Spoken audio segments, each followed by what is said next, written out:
Saudara-saudara sekalian, saya, Sekretaris Jenderal Pergerakan Mahasiswa, ketika orang masih kabur, maka Pergerakan Mahasiswa Islam Indonesia tetap menyatakan dengan tegas, belum, tidak akan pernah mengakui pemerintahan Megawati Soekarno Putri. Hidup rakyat! Hidup rakyat! Hidup mahasiswa!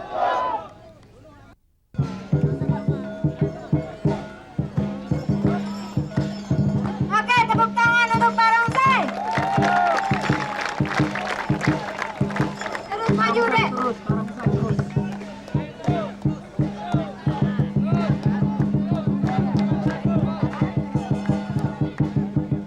Maju. Barongsainya ngamuk, gak mau maju. Bergerak dan bersatu menuju Indonesia baru. Singkirkanlah berlalu. Hiduplah Indonesia Raya. Indonesia tanah air. Jiwanya, bangunlah badannya untuk Indonesia Raya. Salatullah, salamullah ala Tuha Rasulillah. Salatullah, salamullah ala Yasin Habibillah. Salatullah, salamullah ala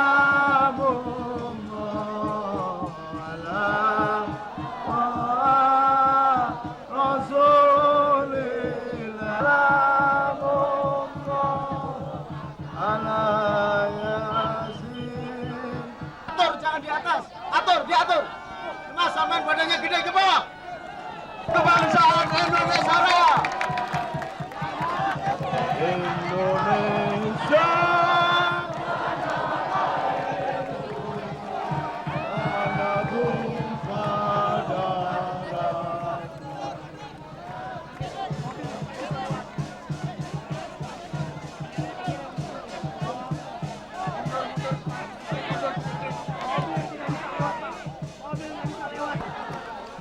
Kasih ruang. Hidup besar Presiden Rakyat, Presiden Demokrasi.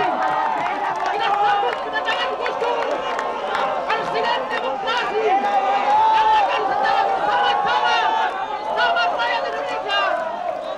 Marilah kita nyanyikan lagu Indonesia Raya.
Bahwa rakyat Nusantara yang sejak 17 Agustus 1945 menyatakan diri berdaulat dalam satu negara Indonesia adalah suatu susunan masyarakat yang telah mengalami hubungan pergaulan yang panjang, tidak terpisah dari persinggungan masyarakat dunia dan tidak lepas dari kesejarahan yang dijalani. Tidak benar-benar telah memegang kedaulatan atas negara. Memahami bahwa dalam sejarahnya hambatan utama bagi penyelenggaraan negara kedaulatan rakyat sepenuhnya adalah kekuasaan Orde Baru dengan menggunakan Golkar, militer, dan fasisme sipil sebagai alatnya. Dengan ini, kami mengajak kepada segenap rakyat Indonesia dari Sabang sampai Merauke untuk membangun kesadaran dan kebersamaan, merebut dan menjalankan kedaulatan rakyat yang sebenar-benarnya bagi tercapainya tatanan masyarakat adil dan makmur. Jakarta, 3 Agustus 2001. Kaum buruh, petani, miskin kota, mahasiswa, akademisi, organisasi non-pemerintah, agamawan, seniman, gerakan perempuan, organisasi massa. Oke, terima kasih, dan maklumat kedaulatan rakyat ini akan diserahkan kepada Gus Dur.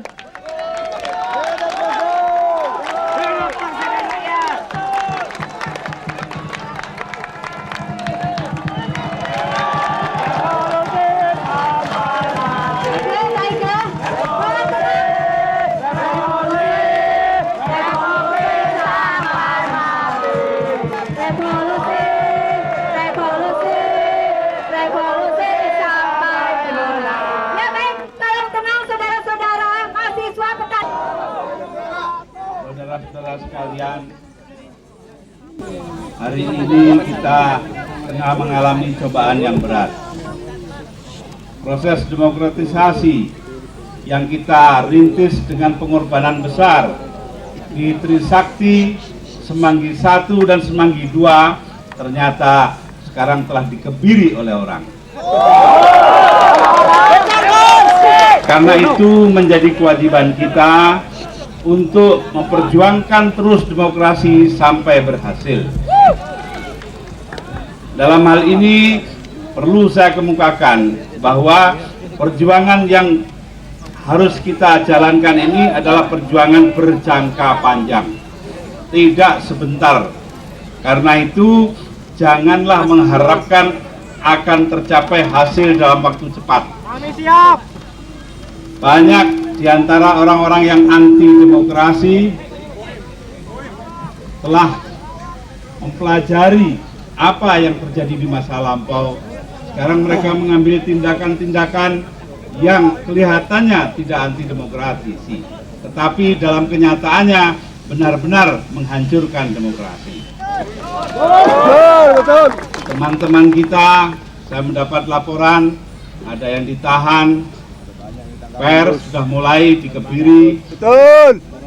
Sesuatu yang kita banggakan selama ini bahwa Indonesia sekarang mengalami kebebasan pers, sekarang sedikit demi sedikit mulai diambil lagi. Ini semua mengharuskan kita untuk terus berjuang sekuat mungkin dengan segala macam daya dan tenaga. Karena itu, mengingat panjangnya perjuangan kita ini, maka saya minta Anda juga berbekal kesabaran. Tidak cukup hanya dengan semangat saja.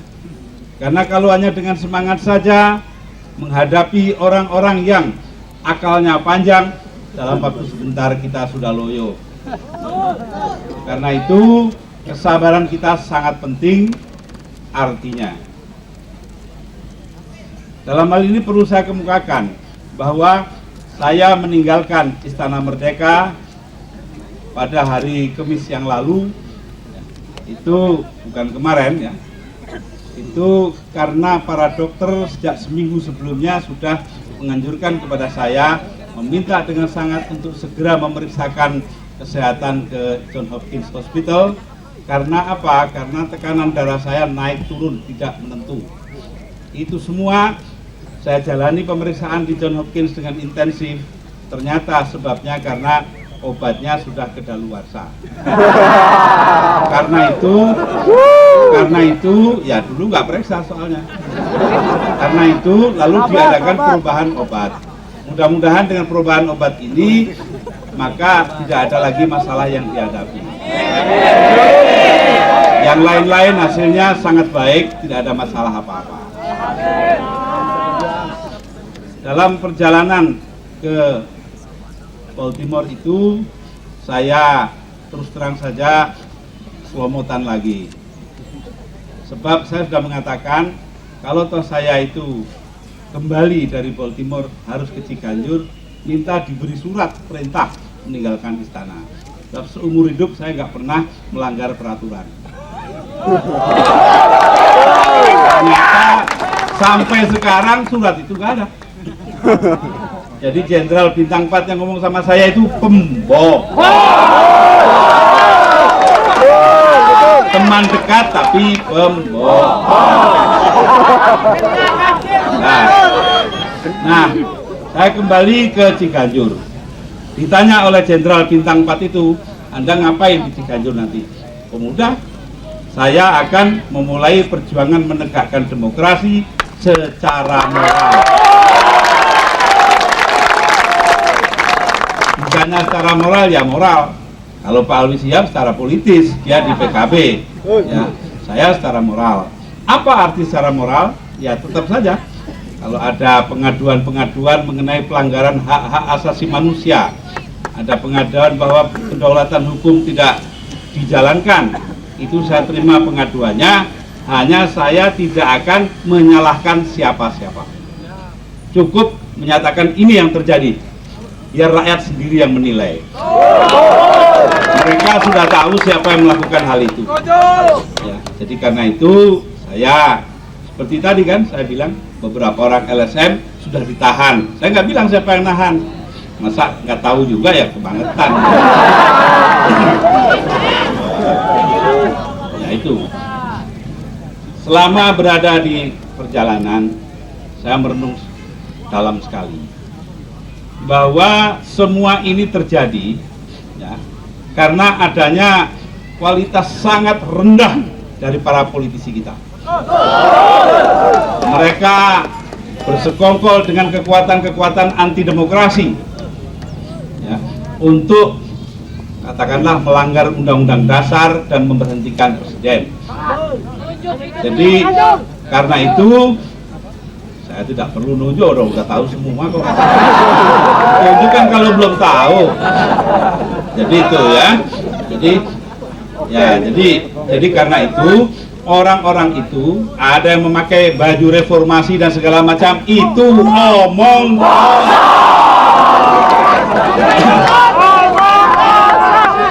Pendusta saja yang tidak akan mungkin demokrasi ditegakkan dengan melanggar undang-undang dasar. Betul?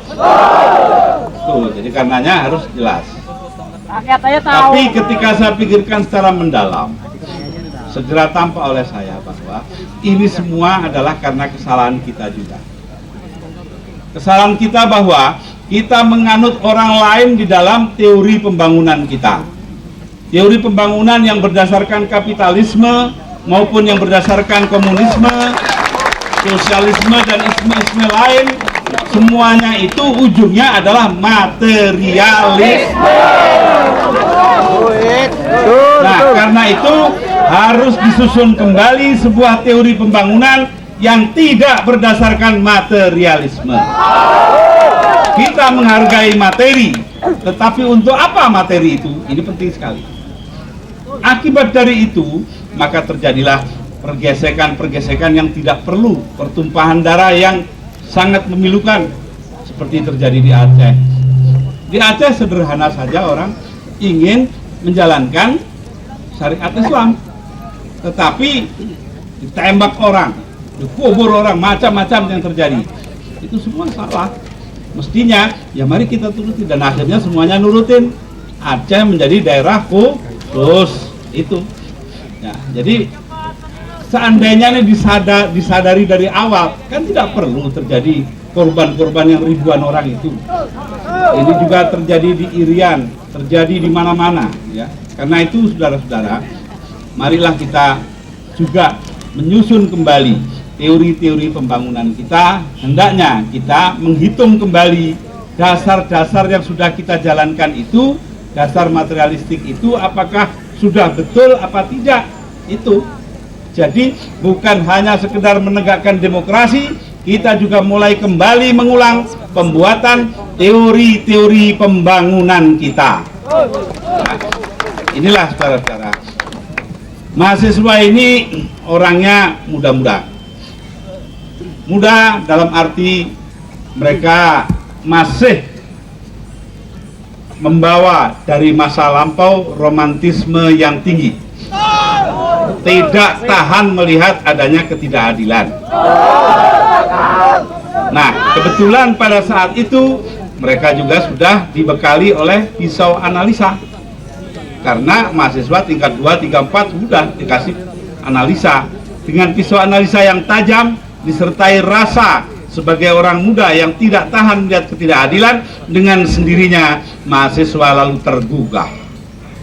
Jadi kalau mau paham mahasiswa mudah saja kok.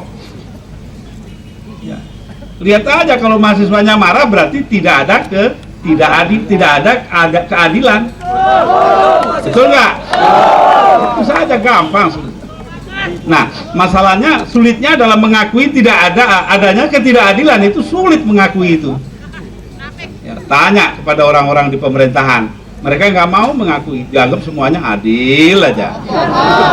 Nah, ini tugas kita berjuang dengan sungguh-sungguh. Untuk itu, maka di Ciganjur saya mendirikan sebuah yayasan, namanya Yayasan Manusia Merdeka. Saya harapkan masyarakat melaporkan pelanggaran-pelanggaran hak asasi manusia, pelanggaran-pelanggaran kedaulatan hukum, dan sebagainya, tanpa tedeng-aling-aling. Tetapi saya karena sudah mengikrarkan akan membuat perjuangan moral, tidak akan menyiarkan siapa pelakunya. Biar masyarakat sendiri dan pemerintah sendiri yang mengatasi. Ya, kita tidak menyiarkan, tapi menyatakan pada pemerintah, ini orangnya, silakan bertindak. Kalau nggak mau, biar pemerintah yang dihukum rakyat. Setuju? Jadi saya sudah mengatakan tidak akan saya sebut namanya dalam siaran, tapi korban disebut namanya, ya. Si A, itu harus itu disebut namanya. Si A jadi korban, lalu orang jadi tahu siapa yang berbuat, kan? Nah, itu. Ya, semuanya diusut. Apa yang tidak bisa kita buktikan, hendaknya nanti kita buatkan rekonsiliasi, karena nggak bisa dibuktikan secara hukum. Jadi mau tidak mau harus ada rekonsiliasi, artinya dengan tawakal kita terima kenyataan yang ada bahwa kita tidak memperoleh bukti. Tetapi sepanjang ada bukti itu, maka harus tetap ditegakkan kedaulatan hukum. Saya sangat tertarik dengan ungkapan dari para perwira tinggi jenderal-jenderal Angkatan Bersenjata Afrika Selatan. Mereka mengatakan, jangan hukum itu perjurit-perjurit. Mereka nggak bertanggung jawab, yang bertanggung jawab kami. Coba, di sini ada nggak yang begitu? Bolak-balik yang disalahin tentara Kroco. Nah, karena itu, ya itulah. Jadi orang kita itu ngomongnya doang jujur, dalam kenyataannya nggak jujur kepada diri sendiri. Jadi inilah saudara-saudara ya. Jadi karena itu saya sekali lagi mengharapkan agar supaya kita ini benar-benar mentaati aturan yang ada, tetapi juga tetap berjuang. Karena apa? Aturan itu diadakan untuk menjaga negara ini supaya tetap ada. Tanpa negara tidak ada wadah bagi kita untuk berjuang. Itu penting sekali. Nah, ini anak muda suka itu, pelaturan itu dianggap nggak ada gitu aja. Ya, nggak apa-apa, nganggap gitu itu, tapi jangan diterus-terusin. Ya. Nah, jadi karena itu kita lihat caranya yang baik.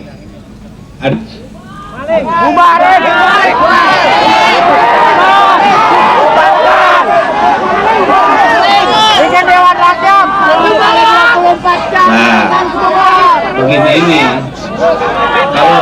kalau teriak-teriak saja nggak ada gunanya. Kirim surat ke Jalan Irian nomor 7 kepada saya Nah, biar ribuan surat dari rakyat semuanya ya. Nanti kalau udah numpuk semuanya, saya kirim ke DPR nih. Kan gampang toh? Ya begitu aja kok. Repot.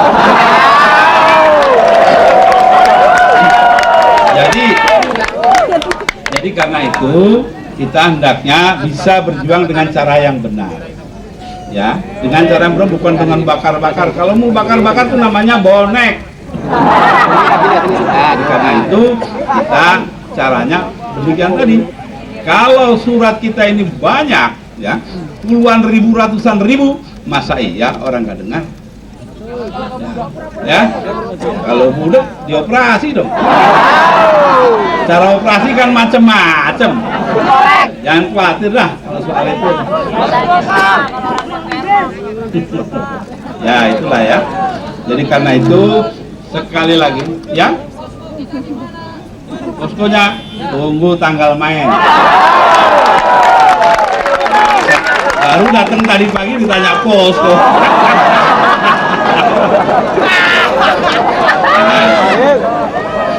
Habis ini saya mempunyai juga tugas lain. Berbagi tugas. Satu, memperjuangkan demokrasi. Dua, mencoba mencari teori-teori pembangunan yang benar. Ketiga, tugas internasional tidak boleh dilupakan. Karena apa?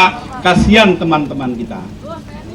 Teman-teman kita di luar itu semuanya adalah orang-orang yang benar-benar mengharapkan peranan negeri kita. Karena itu saya berjanji kepada mereka, insya Allah. Di samping itu juga kita nggak bisa berjuang begitu aja, mesti ada dananya dong. Kita cari keluar, fundraising, pencarian dana di luar harus dilakukan. Pertama kali saya yang keliling, yang kedua kali nanti siapa orang lain lah, ya. Itu ya. Jadi karena itu, ya. Asal berani dipotong gajinya 80%.